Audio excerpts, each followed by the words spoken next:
Good morning, students. Today we are going to discuss the chapter that is biological classification. ये 11th class का second chapter है. सबसे पहले start करते हैं फादर ऑफ बायोलॉजी से. हम बायोलॉजी पढ़ रहे हैं तो हमें पता होना चाहिए ना कि who is the father of biology. तो ये थे एरिस्टोटल. एरिस्टोटल को हम क्या कहते हैं? Father of biology. देखो, बायोलॉजिकल क्लासिफिकेशन, अब जितने भी लिविंग बींग्स हैं उनका हमने क्लासिफिकेशन किया हुआ है कि वो कौन कौन सी कैटेगरी में आते हैं. तो उस क्लासिफिकेशन का सबसे पहला जो अटेम्प्ट था वो एरिस्टोटल ने किया था. इन्होंने क्या किया था? दो कैटेगरीज में डिवाइड कर दिया था. लिविंग बींग्स को, जितने भी लिविंग बींग्स हैं उन सबको दो कैटेगरीज में डिवाइड कर दिया था. एक था एनिमल और एक था प्लांट्स. और ये किस बेसिस पे किया था? ये सिर्फ मॉर्फोलॉजिकल बेसिस पे किया था कि प्लांट लाइक स्ट्रक्चर जो भी दिखे उनको प्लांट्स में डाल दिया, और जो भी मूविंग ऑर्गेनिजम्स थे, है ना, मोटाइल थे, जो चल फिर सकते थे, खाना खा सकते थे, उन सबको किस में डाल दिया? एनिमल्स में डाल दिया. ये इनका एक बेसिस था क्लासिफिकेशन का. इन्होंने ऑर्गेनिजम्स का सेलुलर लेवल पे या मॉलिक्यूलर लेवल पे या बायोकेमिकल नेचर पे कोई भी स्टडी नहीं किया. सीधा सिर्फ मॉर्फोलॉजिकल फीचर, सिर्फ दिखने में जैसा दिखा उसके अकॉर्डिंग दो में डिवाइड कर दिया. एनिमल्स को भी कैसे डिवाइड कर दिया? एक तो वो एनिमल्स जिनके अंदर रेड ब्लड था, रेड ब्लड एनिमल्स, और एक जिनके अंदर रेड ब्लड नहीं था, which do not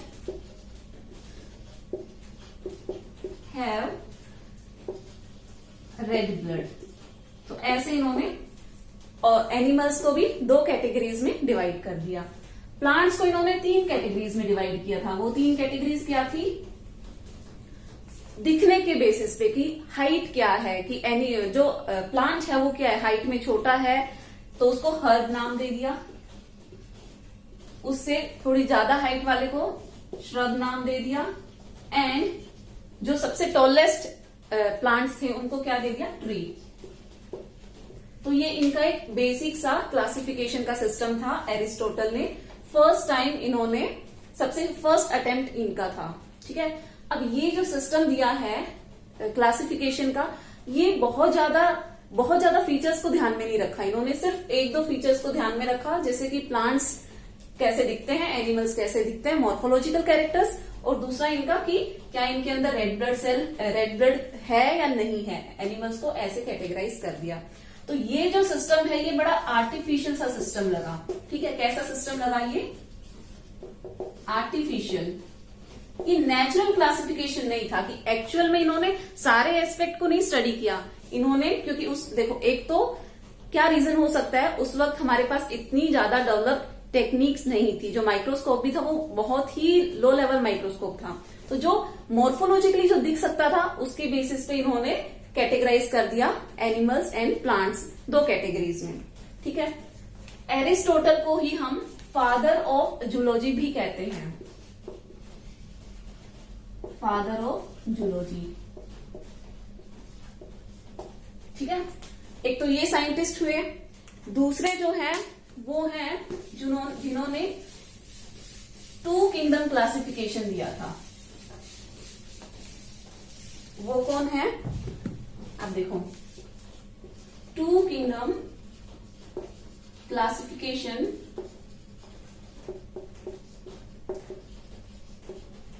it was given by Carolus Linnaeus. ठीक है.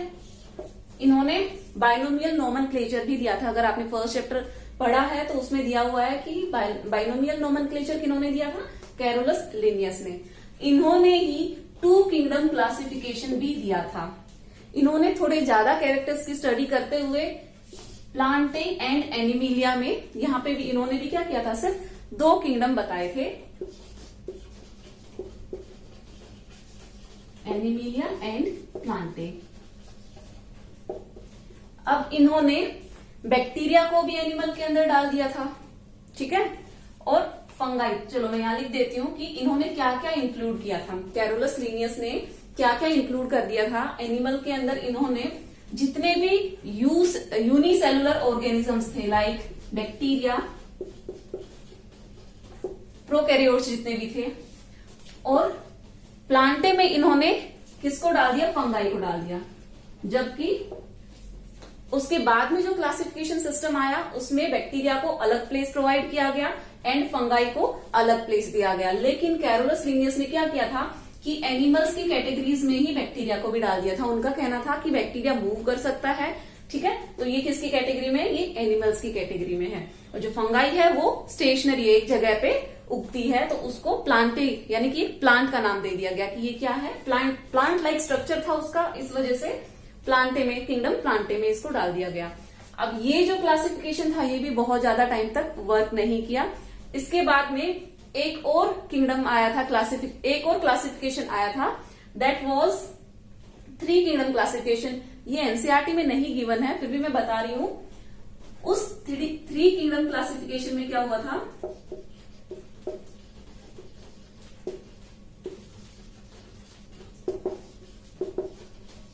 एक अलग से ग्रुप जोड़ दिया गया था, एक अलग किंगडम जोड़ा गया था जो कि था मोनेरा, ठीक है। यहाँ पे एनिमिलिया एंड प्लांटे, एनिमल्स और प्लांट 2 किंगडम था, यहाँ पे थर्ड आ गया, वो कौन सा था, मोनेरा। तो अब हम कह सकते हैं कि 3 किंगडम क्लासिफिकेशन में मोनेरा, एनिमिलिया एंड प्लांटे किन्होंने दिया था, ये हैकल ने दिया था, ठीक है। अगर आपसे पूछा जाए कि 3 किंगडम क्लासिफिकेशन किसने दिया था, तो हैकल ने दिया था। और तीसरा किंगडम कौन सा ऐड हुआ था, वो हुआ था मोनेरा। और मोनेरा में क्या डाल दिए थे इन्होंने बैक्टीरिया को मोनेरा में प्लेस कर दिया था, ठीक है। तो ये हो गए 3 टाइप ऑफ क्लासिफिकेशन सिस्टम। अब नेक्स्ट हम पढ़ेंगे फाइनली जो एक्सेप्टेड है वो है 5 किंगडम क्लासिफिकेशन सिस्टम, जिसको हम अभी भी फॉलो करते हैं। That is our 5 kingdom classification system.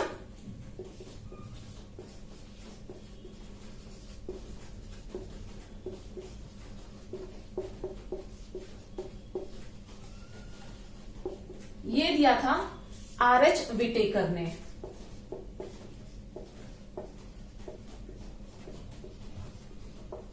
RH. Whittaker, ठीक है। अब इन्होंने क्या किया था, कुछ और भी फीचर्स की स्टडी की थी, जैसे कि सेल स्ट्रक्चर, कि जो सेल का स्ट्रक्चर है वो कैसा है। इसके अलावा सेल का टाइप क्या है, सेल वॉल का नेचर क्या है, कि ये प्रेजेंट है कि एब्सेंट है। मोड ऑफ न्यूट्रिशन, की जो ऑर्गेनिजम्स हैं वो किस टाइप का न्यूट्रिशन लेते हैं। एंड मोड ऑफ रिप्रोडक्शन,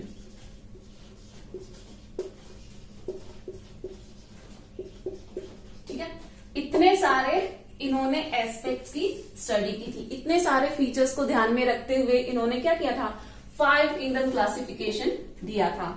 इससे पहले इतने सारे फीचर्स किसी साइंटिस्ट ने नहीं स्टडी किए थे। It was only R H. Whittaker जिन्होंने क्या किया था, सेल स्ट्रक्चर को ध्यान में रखा था, सेल वॉल को ध्यान में रखा था, मोड ऑफ न्यूट्रिशन को ध्यान में रखा था, एंड मोड ऑफ रिप्रोडक्शन को, कि जो ऑर्गेनिजम्स है वो कैसे रिप्रोड्यूस करते हैं, उनका मोड ऑफ रिप्रोडक्शन क्या है। इतने सारे स्ट्रक्चर्स को ध्यान में रखते हुए इन्होंने 5 किंगडम क्लासिफिकेशन दिया था। अब वो 5 किंगडम कौन कौन से हैं उनको हम देख लेते हैं।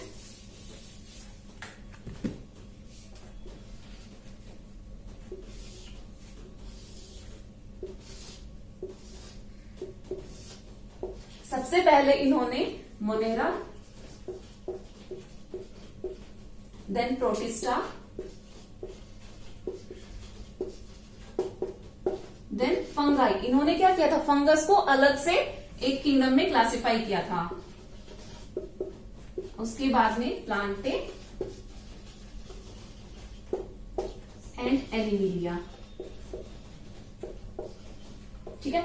ये फाइनली 5 किंगडम क्लासिफिकेशन दिया था, कि इन्होंने दिया था, आर.एच. विटेकर ने दिया था। ये बहुत इंपॉर्टेंट है एनसीईआरटी में भी, मतलब कि आपका जो एग्जाम होगा 11th का उसमें भी 1 नंबर में ये क्वेश्चन आ सकता है।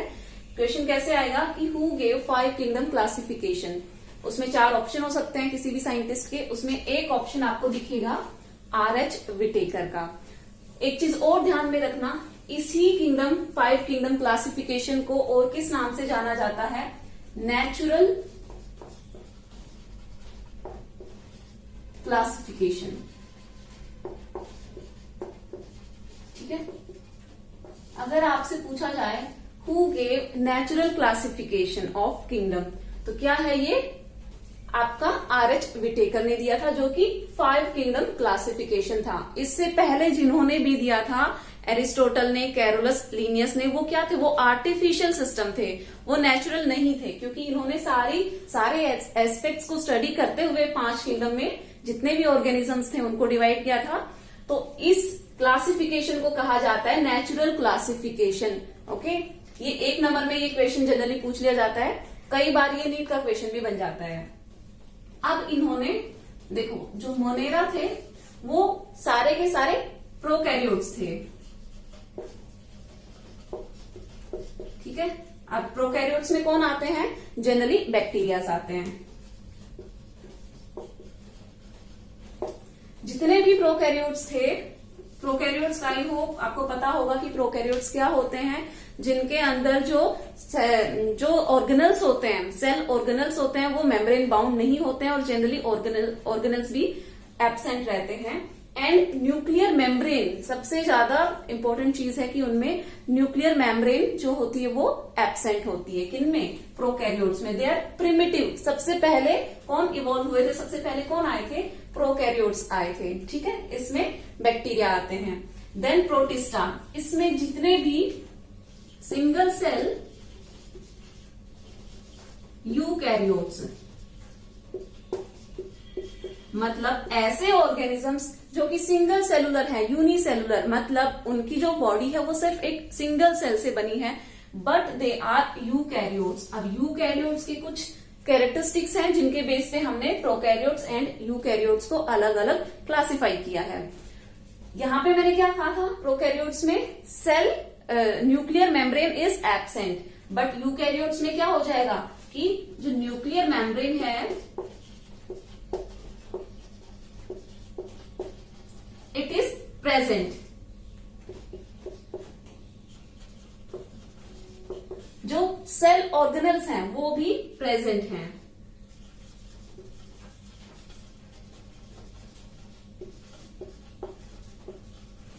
ठीक है, बट प्रोकैरियोट्स में ये चीजें एब्सेंट थी। इस बेसिस पे हमने प्रोकैरियोट एंड यूकैरियोट्स को क्लासिफाई किया था। और ऐसे ही मोनेरा में हमने प्रोकैरियोट्स को डाल दिया था, जैसे कि बैक्टीरिया। एंड इन प्रोटिस्टा हमने क्या किया था? जितने भी सिंगल सेल यूकैरियोट्स हैं उनको डाला था। इसका एग्जांपल मैं लिख देती हूं, अमीबा, पैरामीशियम। ठीक है, ये सारे के सारे क्या हैं? ये सिंगल सेल यूकैरियोट्स हैं। एक डायरेक्ट क्वेश्चन यहां से फ्रेम होता है कि कौन सा ऐसा ऑर्गेनिज्म है which is single cell means unicellular but eukaryote. ठीक है, तो यहाँ पे जनरली एक कंफ्यूजन पैदा हो जाता है बच्चों में, उन्हें नहीं पता होता है। उन्हें क्या लगता है कि जितने भी यूनिसेलुलर हैं वो सारे हम मोनेरा के अंदर डालते हैं, मोनेरा के अंदर कैटेगराइज करते हैं, बट नहीं, मोनेरा में हम सिर्फ प्रोकैरियोट्स को कैटेगराइज करते हैं, that is bacteria. And protista में हम यूनिसेलुलर यूकैरियोट्स को, ठीक है, मल्टीसेलुलर की बात नहीं हो रही है, सिर्फ यूनिसेलुलर एक सिंगल सेल, ठीक है, उसको हमने किसमें कैटेगराइज किया है? प्रोटिस्टा में, बिकॉज दे आर यूकैरियोट्स। ठीक है, अब आ गया फंगाई। बहुत कई टाइप की फंगाई होती है, फर्दर क्लासिफिकेशन में हम इसको पढ़ेंगे। देन प्लांट है, आपको पता ही है, और एनिमिलिया भी आपको पता ही है कि जितने भी एनिमल्स हैं उनको हमने एनिमिलिया में डाला है, जितने भी प्लांट्स हैं उनको हमने प्लांट में डाला है। सिर्फ ऐड क्या हुआ है, जो पहले क्लासिफिकेशन सिस्टम था और ये क्लासिफिकेशन सिस्टम है, दोनों में डिफरेंस क्या है कि कुछ ऐसे क्रिएचर थे जो समझ में नहीं आ रहा था कि किसमें उनको डाला जाए।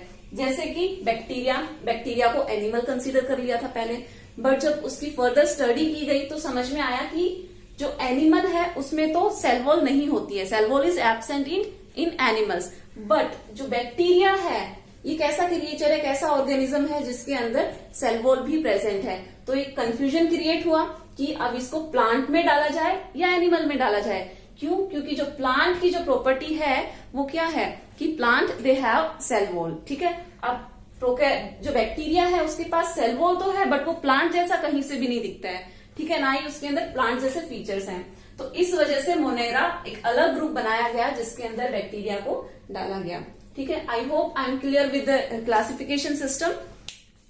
अब एक टेबल बनी हुई है आपकी एनसीईआरटी में, उसके फीचर्स को हम स्टडी करते हैं।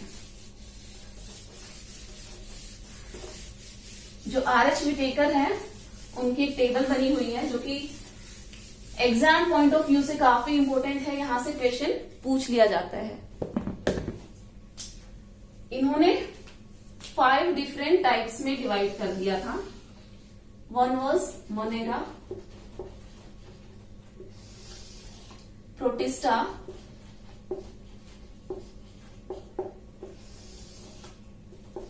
Fungi,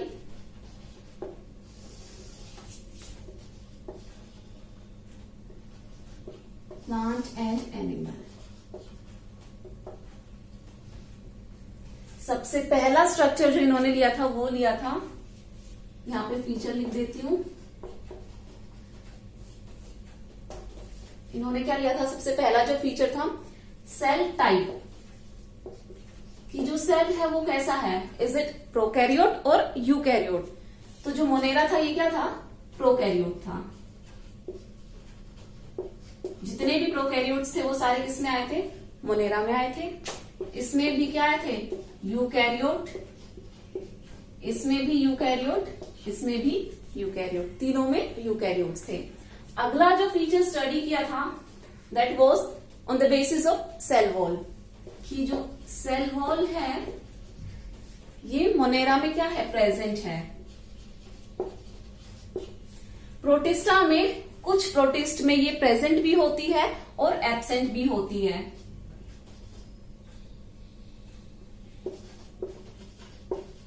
present and also absent in some protist, okay.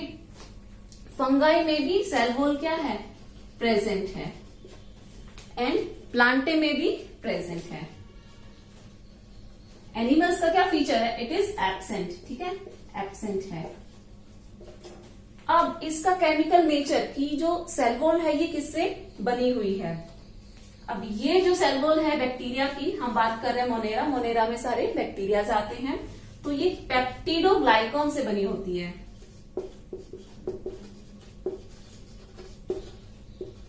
ठीक है। ऐसे ही जो फंगाई है इसकी जो सेल वॉल है वो काइटिन से बनी रहती है। देखो इसमें ये वेरी करती है, किसी में ये सिलिया की भी बनी होती है। देखो इसमें बहुत सारे जो प्रोटिस्ट है इसमें बहुत सारे वेराइटी ऑफ ऑर्गेनिजम्स आते हैं, तो उनकी जो सेल वॉल है वो भी अलग अलग मटेरियल से बनी होती है। तो यहाँ पे मैं नहीं लिख रही हूं, जब इंडिविजुअली हम प्रोटिस्ट को स्टडी करेंगे तब इंडिविजुअली मैं उनका सेल वॉल का केमिकल नेचर बताऊंगी। फंगाई की काइटिन से बनी होती है, ठीक है, और प्लांट की तो हम सब जानते हैं किससे बनी होती है? सेलुलोज, ठीक है, और एनिमल्स में ये होती ही नहीं है। तो ये आई थिंक ये दोनों फीचर समझ में आ गए होंगे कि cell type and cell wall. Cell wall absent और प्रेजेंट के साथ साथ उसका केमिकल नेचर भी है ना, कि कौन से कंपोनेंट से ये बनी हुई है। तीसरा हम स्टडी करते हैं मोड ऑफ न्यूट्रिशन, ठीक है, कि ये अपना न्यूट्रिशन कैसे लेते हैं, कि खुद से सिंथेसाइज करते हैं, यानी कि दे आर ऑटोट्रॉफिक और हेट्रोट्रॉफिक, मतलब कि अपना फूड खुद सिंथेसाइज करते हैं या किसी दूसरे ऑर्गेनिज्म पे ये डिपेंडेंट हैं। तो जो बैक्टीरिया हैं यानी कि जो मोनेरा हैं ये दोनों ही हैं, ऑटोट्रॉप्स भी हैं एंड हेटेरोट्रॉप्स भी हैं, ठीक है। कुछ ऐसे बैक्टीरिया हैं जो अपना फूड खुद सिंथेसाइज करते हैं, उनको हम क्या कहेंगे? Autotrophs, like blue green algae नाम है, साइनोबैक्टीरिया भी कहते हैं उसको।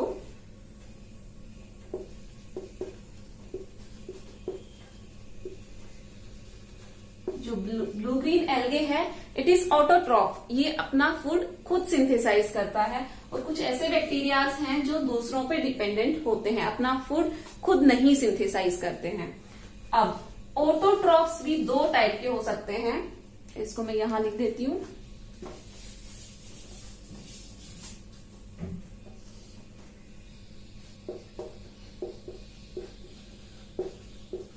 ऑटोट्रॉफ्स हैं, या तो वो फोटोसिंथेटिक ऑटोट्रॉफ हो सकते हैं,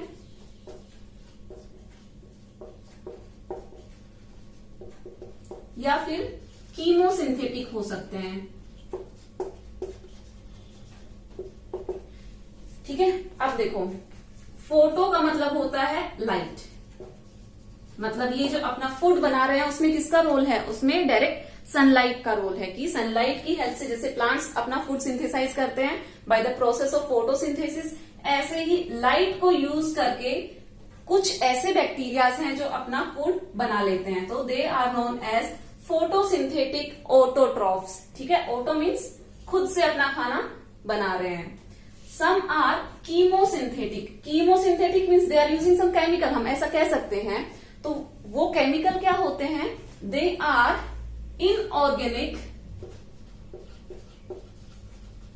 inorganic substances like nitrates, nitrite and ammonia. They use some inorganic substrate, मतलब कि ये नाइट्रेट, नाइट्राइट या फिर अमोनिया को ऑक्सीडाइज करके अपना फूड बना रहे हैं, तो वो क्या कहलाएंगे, they will be known as chemosynthetic autotroph. ऐसे बैक्टीरिया जो इनऑर्गेनिक सब्सटेंस को यूज कर रहे हैं वो क्या कहलाएंगे, कीमोसिंथेटिक ऑटोट्रॉफ। तो मोड ऑफ न्यूट्रिशन में जो प्रोकैरियोट्स होते हैं, दैट इज बैक्टीरिया, वो दो टाइप का मोड ऑफ न्यूट्रिशन शो करते हैं, एक तो autotroph and one is heterotroph. Autotroph जो अपना फूड खुद सिंथेसाइज करते हैं, हेटेरोट्रॉफ जो अपना फूड खुद सिंथेसाइज नहीं करते हैं बट दूसरे एनिमल्स पे डिपेंडेंट होते हैं। अब प्रोटिस्ट में भी यही कैटेगरी है, इसको मैं रब कर देती हूँ, थोड़ा कुछ हो गया है।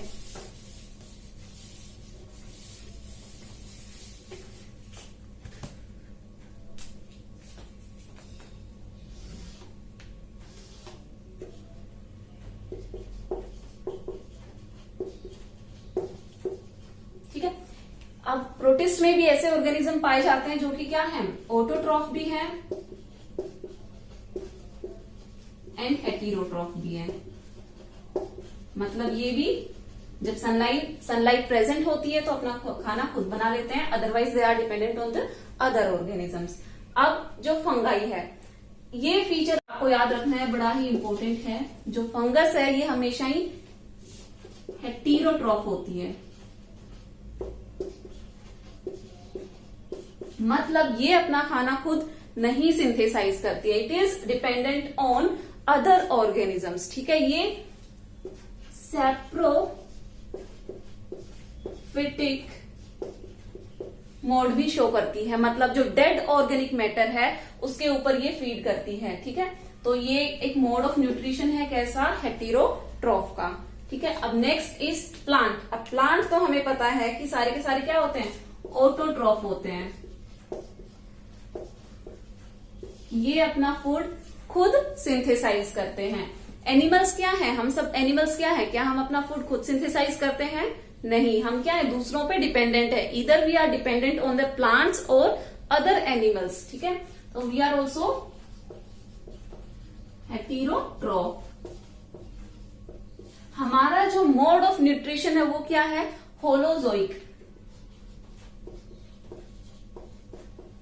अब ये होलोजोइक क्या होता है, it is a type of mode of nutrition जिसमें हम 4 स्टेप्स फॉलो करते हैं कि हम इसमें डायरेक्ट फूड का इंटेक करते हैं, दैट इज इंजेशन। इसको मैं लिख देती हूं, 4 स्टेप्स हम फॉलो करते हैं।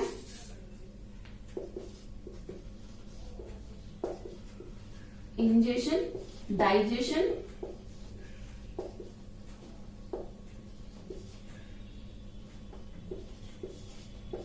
Assimilation digestion.